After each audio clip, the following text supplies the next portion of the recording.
Just recently we were granted some funds to get some water out here from the city, which is phenomenal.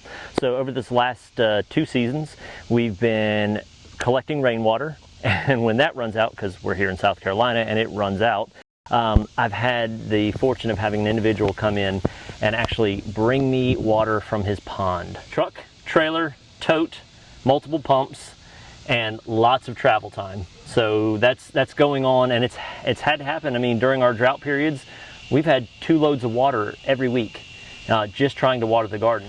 This garden is 3/4 of an acre, so we're trying to water a lot. So we've had to make decisions this year on what we are going to water and what we're not going to water. We tried to make decisions on what we planted, potatoes and peanuts, thinking, you know what, let Mother Nature take care of them. Well, unfortunately, Mother Nature didn't take care of them this year. Our potato crop over there doesn't have very much foliage right now because there was no water. So getting back to the benefit of having city water made available to us is just huge. I mean, absolutely huge. So there's a couple of reasons why the community garden is here. One is to bring the community members into the project so that they know what's going on. A big part of what we do as Cleo Bailey, we manage a huge portion of this garden. Everything we grow then gets donated to those in need. Right across the street is the Anderson First Seventh-day Adventist Church, and we've recently made a partnership with them in which they already have a food bank. They've got a program going on. They've got families in need that come to them, but they haven't always had the fresh fruits and vegetables. And now we have a place to distribute our food, so that network is already created. So that's been such a big deal for us there.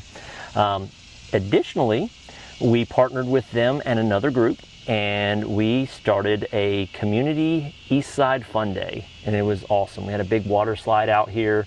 We had our boys in blue, which was phenomenal. They were out here dancing with everybody. It was great. We had a great day. And I was able to give tours to a lot of the folks into the garden. And from that, we have new community gardeners who have adopted plots, and they're growing their own food right here in the garden, which is the ultimate goal to start with. So such a big thing came from that. And every time we bring community together and they get to hear about what we're doing and they tie themselves in, and it's such a benefit. We actually had a Mothers of Preschoolers group out learning about the food cycle. So we went out and we harvested a cantaloupe, fed all the little kids some fresh fruit, and then we took the cantaloupe rinds and showed them how we process those through composting and feeding them to the worms and making worm tea and then refeeding the garden, and just showed them this big cycle. So lots of education, lots of opportunities for that out here. We honestly get the kids in here much more often than we get the adults, but the kids are actually our segue. It's pretty phenomenal. So we've got a few kids who come over here and they want to contribute, they want to volunteer, so their parents sign off on a waiver and say, sure, let my kid come help. Then the parents follow, and when the parents follow, we do a tour of the garden, and they realize there's so much here that we have to offer, and we just get to having good conversations, and we talk about what we want to do and what we want to see here in the community. So we have a lot of different ideas and a lot of different thoughts, but we're getting the minds together to think about what's going to make this great. Now, we personally would love to see a safe place for the kids to go after school and have an after-school program that focuses on different key points, which we can get into in another time, but really just trying to make a safe place for the people to come together. And it's all about community enrichment here. So the bones of the school are great, except for the portion where we did have a fire.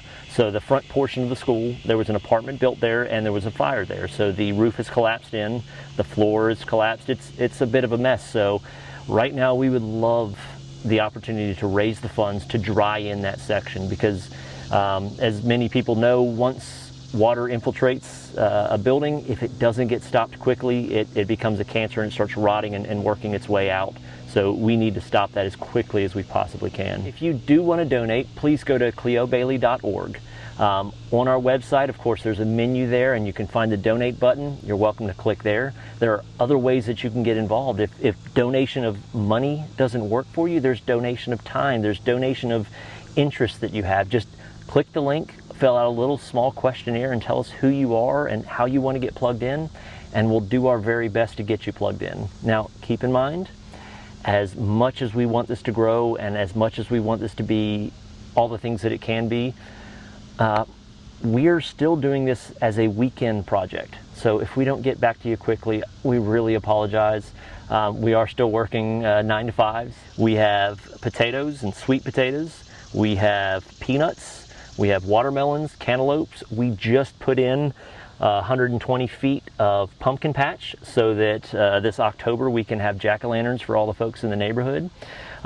We've got things that don't necessarily feed the body but feed the soul. We have flowers growing all around this place. We've got 8-foot tall sunflowers. We've got blackberries that are, I had a few this morning, wonderfully juicy. And they actually grow along our fence line. We have something called the food fence, which for those that don't feel comfortable stepping into the garden, we have food growing outside of the garden through the fence so they can just walk by and grab a blackberry. We're trying to create that segue, that little patch of land that says, this is yours and it's not ours. We love having people out here. We love sharing our vision with folks. And any chance we get someone to tie in is just gonna make everything that much stronger.